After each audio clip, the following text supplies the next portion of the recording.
Assalamualaikum warahmatullahi wabarakatuh dan selamat datang ke channel kami. InsyaAllah pada hari ini saya dan bersama dengan rakan-rakan ahli kumpulan saya akan membentangkan iaitu pembentangan kumpulan GISC 1082 dan mewakili kumpulan kelima. Lebih baik saya perkenalkan ahli kumpulan saya terlebih dahulu, iaitu yang pertama sekali Ikuan bin Yusuf dan yang kedua saya sendiri iaitu Muhammad Amiruddin bin Muhammad Najmuddin dan yang ketiga iaitu Muhammad Adam Biasyari. Ini adalah soalan tugasan kami, iaitu saya akan bacakan soalannya, iaitu keupayaan China untuk mencapai taraf sebagai kuasa hegemoni dunia tidak perlu dipertikaikan lagi, memandangkan perubahan demi perubahan yang telah dilakukan oleh para pemimpin China dalam pelbagai aspek, termasuk ekonomi serta penstrukturan semula dalam aspek keselamatan. Jadi bahaskan kenyataan di atas. Di sini kumpulan kami telah meletakkan 4 perkara dan 4 asas, iaitu yang pertama sekali pertumbuhan ekonomi, yang kedua keselamatan dan diplomasi, yang ketiga pengaruh politik dan yang keempat iaitu teknologi dan inovasi.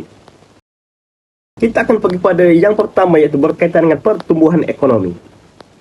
Negara China telah mencatat pertumbuhan ekonomi yang luar biasa dalam beberapa dekad yang menjadikan negara China sebagai ekonomi terbesar kedua di dunia. Negara China telah menjadi salah satu negara yang jadi import dalam pasaran global. Demikian oleh keunggulan China yang mempunyai proses tenaga kerja yang terbaik dalam memasarkan produk. Negara China juga mempunyai proses pembandaran atau urbanisasi yang sangat cepat daripada sebuah desa kepada sebuah kota yang mempunyai kebolehan dan keupayaan dalam mendukung ekonomi China yang besar.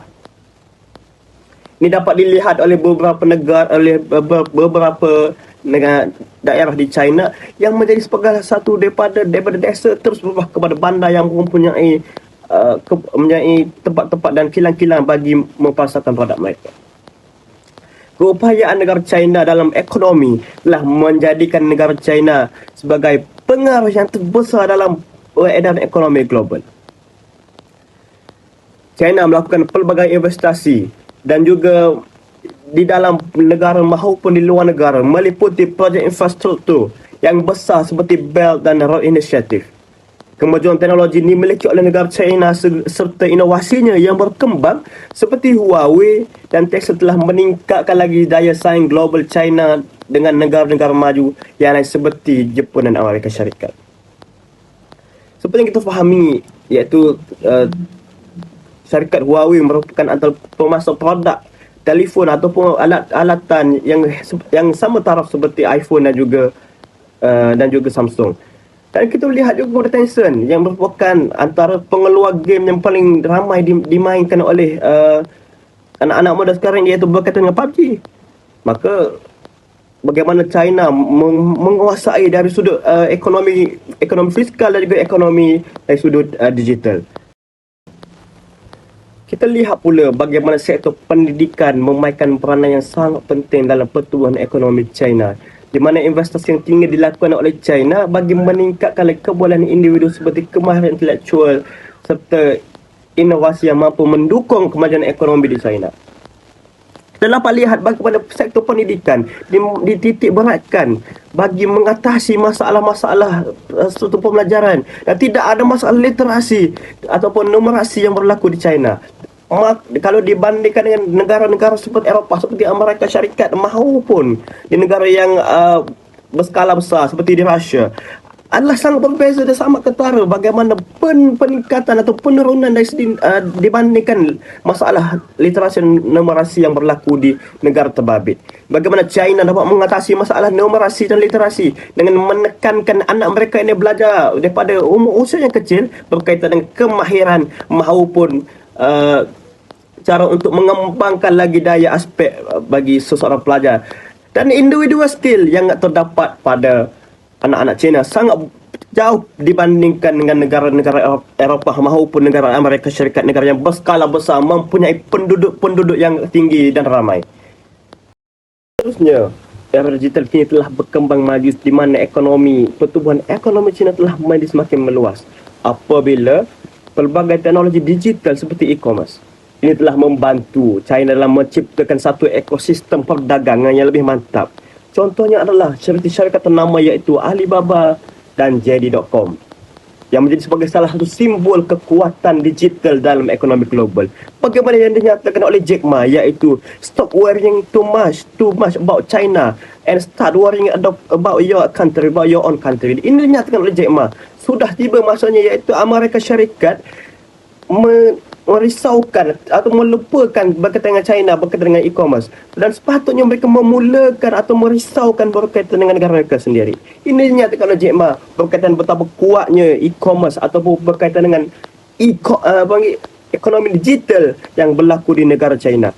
Kita lihat, kalau kita buka Shopee atau kita buka Lazada, bagaimana barangan-barangan murah yang dapat dibeli sama ada di Shopee, Lazada ataupun Amazon, harga barangan China di mainland, di tanah besar, lebih murah daripada harga-harga yang diimport daripada negara lain seperti Amerika Syarikat ataupun negara Kanada dan sebagainya.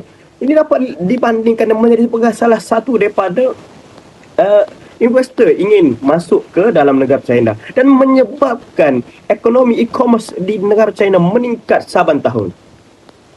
Ini bukti yang amat besar betapa kuatnya China dalam e-commerce ini. Pertumbuhan ekonomi juga berlaku di negara China disebabkan oleh kebijakan pemerintah mereka sendiri pada tahun 1978. Iaitu salah satunya adalah Deng Xiaoping, iaitu paramount leader of the People's Republic of China, yang telah membuka pasar ekonomi China serta investasi asing serta dukungan kepada sektor swasta.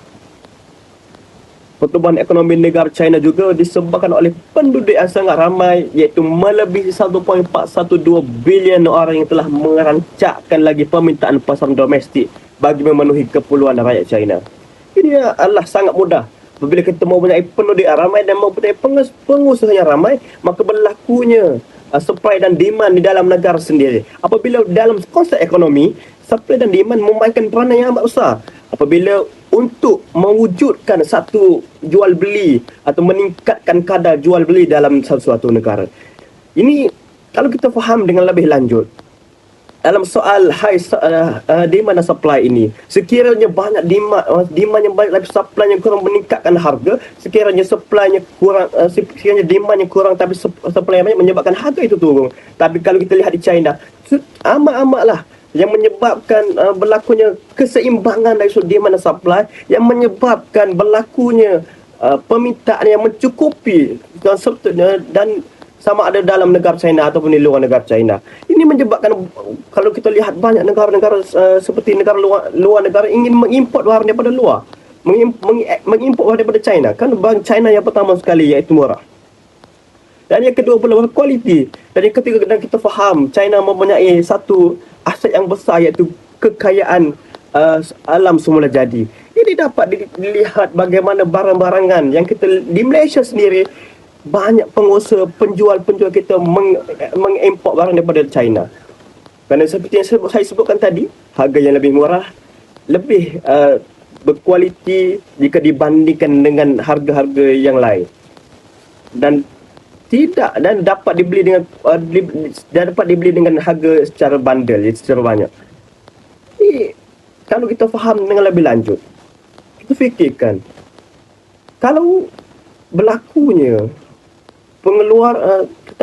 kita selalu mengimport, kita selalu membeli barang daripada negara China ataupun China sendiri banyak mengekspor. Adakah itu menunjukkan bahawa KDNK negara China meningkat saban tahun hasil dalam negeri mereka, dan menyebabkan lagi apabila berlakunya banyak pengeksportan lebih daripada import, maka yang pertama dari sudut ekonomi China meningkat.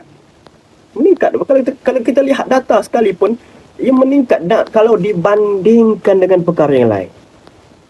Yang kedua, apabila berlakunya ekspor lebih tinggi daripada import, bukankah itu meningkatkan lagi mata wang mereka dan menjaga dan melebihi daripada US dollar? Ini membawa kepada salah satu naratif bahawa China merupakan salah satu negara ekonomi terbesar dan terhebat dan mampu menyamai negara Amerika Syarikat. yang merupakan pengasas ataupun pencetus kepada IR 4.0, iaitu Revolusi Industri 4.0. Saya rasa saya serahkan kepada saudara. Seterusnya kita pergi kepada poin yang seterusnya, iaitu keselamatan dan diplomasi. Seterusnya adalah keselamatan dan diplomasi. China adalah negara yang sangat besar dan antara yang terkenal dengan ekonominya.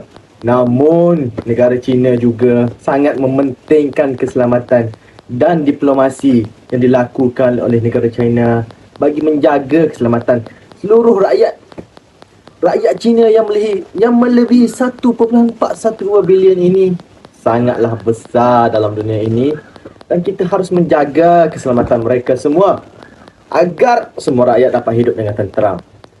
Yang pertama sekali yang dilakukan oleh China demi menjaga keselamatannya adalah negara China melakukan penstrukturan semula dalam aspek keselamatan negara, termasuk peningkatan kemampuan tentera dan keupayaan nuklear memainkan peranan penting dalam menjaga keselamatan negara China.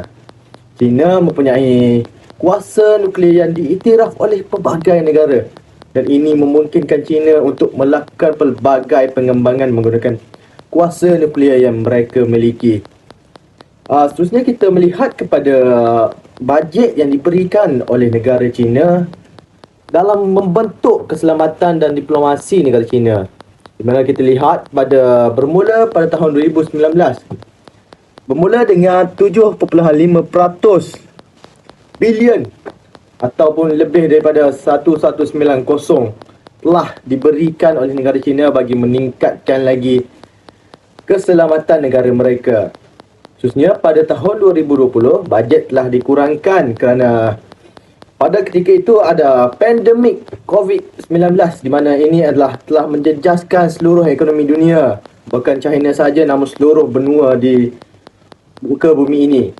Dan seterusnya pada 2021, pandemik telah berkurang dan sangat bagus ditangani oleh China, dan kemudian mereka meningkatkan lagi bajet mereka kepada 6.8% atau melebihi 1.355 kadar pertumbuhan ekonomi. Dan pada tahun seterusnya, pada tahun 2022, bajet ditingkatkan lagi hingga 7.1% daripada bajet keseluruhan, hanya untuk meningkatkan lagi tahap ketahanan keselamatan negara mereka. Dan seterusnya pada tahun 2023 meningkat lagi sehingga 7.2%. Dan ini adalah setelah pandemik mereka berjaya ditangani, ekonomi telah kembali pulih. Seterusnya adalah China juga mempunyai kuasa yang besar dalam menjalankan operasi tentera di peringkat global serta mempunyai kekuatan nuklear yang diiktiraf. Ya, ini telah saya terangkan sebentar tadi, di mana negara China adalah negara yang sangat besar, ekonomi mereka sangat kuat dan mempunyai kuasa pasaran domestik yang sangat tinggi, di mana ini mengharuskan mereka untuk menjaga keselamatan mereka agar tidak dipengaruhi oleh kuasa luar. China juga adalah pemilik senjata nuklear dan tidaklah menyalahgunakan kuasanya, malah memiliki kebijaksanaan dan menggunakannya serta mementingkan politik no first use yang membawa maksud mereka tidak akan menggunakan nuklear sebagai serangan pertama mereka. Ini menunjukkan bahawa China sangatlah adil, walaupun mereka mempunyai kuasa yang sangat besar, itu kuasa nuklear, namun mereka tidak akan pernah menyalahgunakannya dan hanyalah menggunakan senjata yang lain sebagai satu peringatan pada serangan pertama. Dengan adanya kuasa nuklear yang sangat besar yang dimiliki oleh China, ini telah meningkatkan lagi perkembangan serta modernisasi nuklear di China.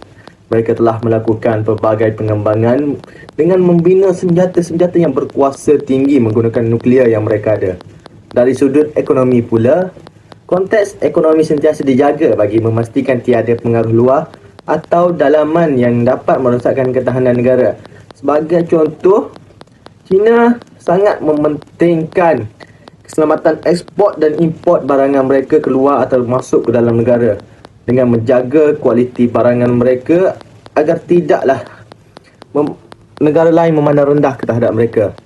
Pelbagai usaha dilakukan seperti reformasi ekonomi bagi mengelakkan berlakunya tantangan seperti hutang dan fluktuasi, iaitu perubahan harga pasar.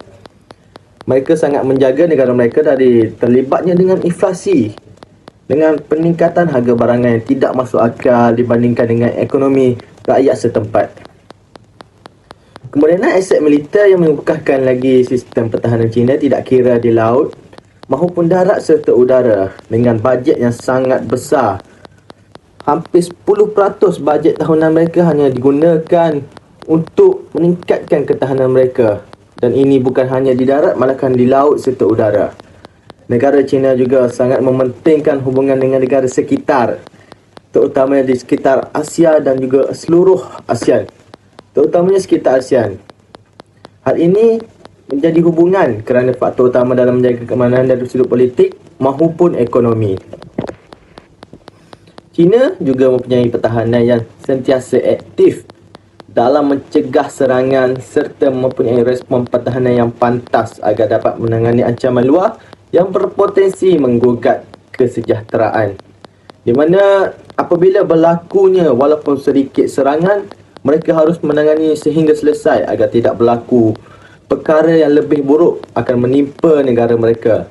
Selain militer, China juga mementingkan keamanan dalam dunia cyber, di mana perkara ini diberikan fokus yang amat besar di China yang boleh mengacau sistem informasi dari dalam atau luar negeri.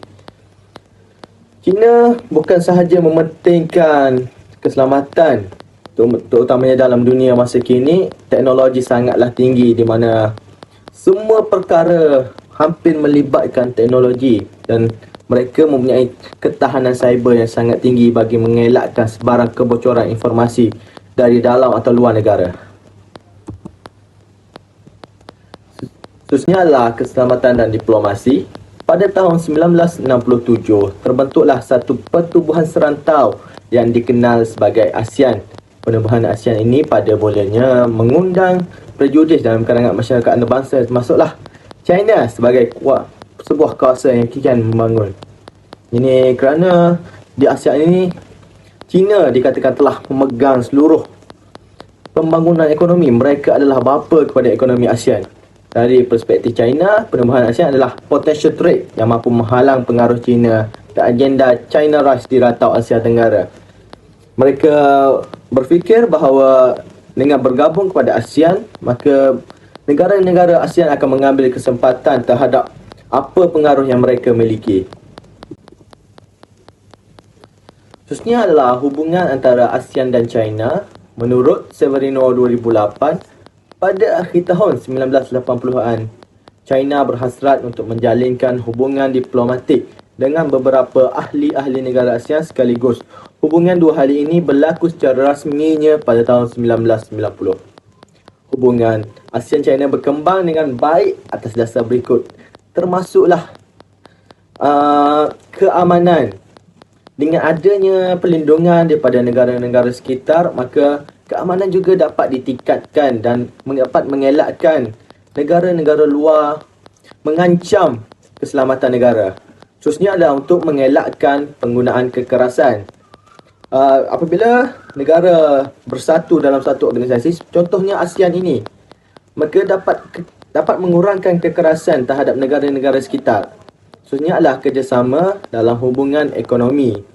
Dengan adanya gabungan sesebuah benua, maka proses import dan import ini sangatlah dapat diperbesarkan lagi, terutamanya dalam negara-negara ASEAN, di mana mereka menyokong ekonomi sesama mereka.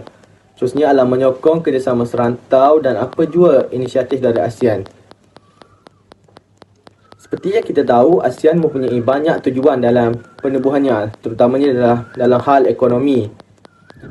Ini dapat menjadikan seluruh negara ASEAN dapat bekerjasama dengan negara serantau dalam pembentukan ekonomi, seperti pengimport dan pengeksport barangan domestik. Khususnya hubungan diplomatik, keselamatan ASEAN-China, kerjasama serantau dalam memastikan kestabilan dan keamanan.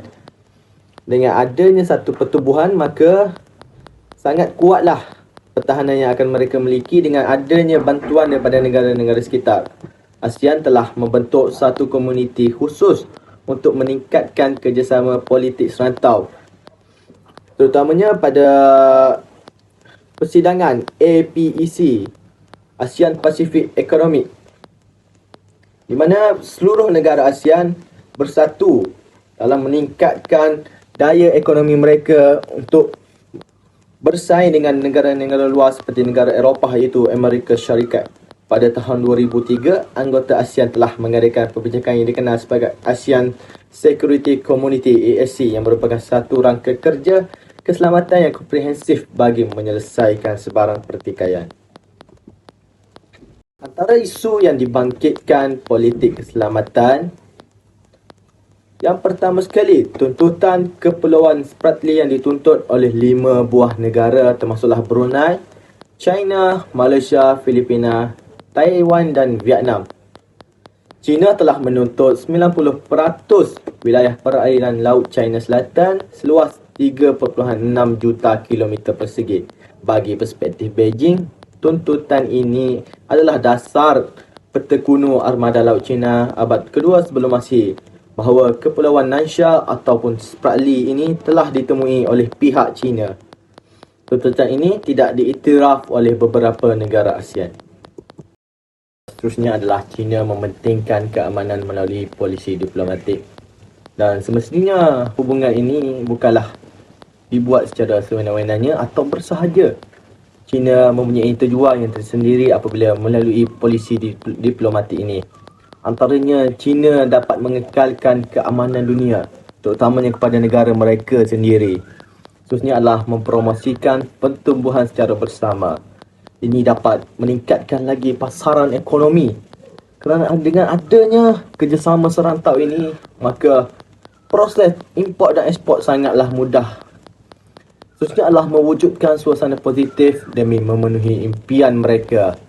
Dengan adanya pelbagai kerjasama, maka negara lain juga dapat memberi kepercayaan penuh kepada China dan dapat meningkatkan lagi impian China dalam menjadi negara yang mempunyai hegemoni terbesar di dunia. Pada Jun 2013, Presiden Xi dan Presiden Obama telah bertemu di California dan bersetuju menandatangani beberapa siri perjanjian penting bagi membangunkan model berkaitan hubungan antara negara utama. Antaranya ialah dapat mewujudkan persekitaran tanpa konflik. Tanpanya konflik, maka negara kita akan aman damai. Tanpa peperangan negara-negara yang besar ini, maka negara-negara kecil juga dapatlah menikmati keamanan dunia ini. Seterusnya adalah tanpa konfrontasi. Apabila berlaku sesuatu konflik, maka tidak perlulah konfrontasi. Hanya perlu diselesaikan hanya di sebuah meja sahaja. Seterusnya adalah sikap saling hormat menghormati. Terutamanya, seperti yang kita tahu, Amerika Syarikat juga sangatlah mementingkan ekonomi. Dan Amerika Syarikat juga adalah salah satu negara terbesar ekonominya. Dan dengan adanya kerjasama dengan China ini, maka mereka akan sangat membantu ekonomi dunia. Seterusnya adalah kerjasama dan mementingkan suasana menang-menang, di mana hubungan ini dapat memberikan kelebihan kepada kedua-dua belah pihak yang dapat membantu pembangunan negara mereka. Baiklah, kita pergi kepada hubungan Malaysia dan China. Kuala Lumpur dan Beijing sudah menjalinkan hubungan diplomatik sejak 31 Mei 1974 dan bersetuju bagi meningkatkan hubungan menerusi kerjasama strategi pada tahun 2004 dan seterusnya naik taraf kepada kerjasama strategi komprehensif CSP pada tahun 2013. Pada tahun 2023, Kuala Lumpur dan Beijing telah memanfaatkan ulang tahun ke-10 perubahan perkongsian strategi komprehensif CSC bagi yang pertama sekali untuk memperkukuhkan kerjasama dalam pelbagai sektor yang memberi manfaat kepada kedua-dua negara tersebut.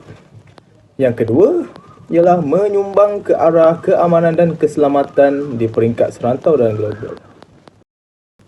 Baiklah, untuk pengaruh politik, dengan adanya diplomasi yang cekap, China telah berjaya meluaskan bagi pengaruhnya di peringkat global. China mempunyai banyak keterlibatan dalam pelbagai program antarabangsa seperti forum. Contohnya ialah Persatuan Bangsa-Bangsa Asia Shanghai Comprehension Organization. China juga berperan aktif dalam ini, telah memberi pengaruh kepada China dalam isu geopolitik dunia. Dari sudut ekonomi pula, China melakukan pelbagai investasi politik dan ekonomi yang membantu China dalam memberikan daya tarikan politik kepada China. Dengan mengamalkan politik luar negeri non-blok, China dapat memungkinkan diri untuk menjalinkan hubungan bahkan dengan benua luar dari seluruh dunia. China juga mempunyai kerjasama antara negara seperti melalui Forum Kerjasama Ekonomi Asia Pasifik ataupun APEC yang dapat memperkuatkan lagi hubungan dengan negara tetangga. China juga telah melakukan diplomasi ekonomi di mana China sangat aktif dalam organisasi antarabangsa seperti Organisasi Perdagangan Dunia WTO. Respon yang diberikan oleh China terhadap krisis kemanusiaan di dunia dengan memberikan pelbagai bantuan kemanusiaan dan pembangunan telah menyebabkan China mempunyai rupa positif di mata dunia. Baiklah, seterusnya, teknologi dan inovasi. China mempunyai keupayaan yang tinggi dalam bidang inovasi dan teknologi, seperti kecerdasan buatan, teknologi 5G dan industri teknologi tinggi. Ini telah menjadikan China sebagai salah satu saingan dalam ekonomi yang dipengaruhi oleh kemajuan dalam sains dan teknologi. Industri teknologi tinggi seperti perusahaan Huawei, Tencent dan Alibaba yang mempelopori sektor komunikasi serta e-commerce yang memberikan dampak yang besar dalam industri global. Selain mempunyai teknologi dan inovasi tersendiri, China juga melakukan kerjasama internasional dalam penelitian serta pengembangan di mana ini menarik perhatian para saintis dan ilmuwan dalam melakukan penelitian. Berikut merupakan contoh rangkaian 5G. Baiklah. Nampaknya kita telah sampai ke penghujungnya. Andai patah sayap Raja Wali, bertongkat jua kami kemari. Andai diri kami menyinggung hati, maaf dipinta, kami undurkan diri. Sekian itu sahaja daripada kumpulan 5. Terima kasih. Assalamualaikum.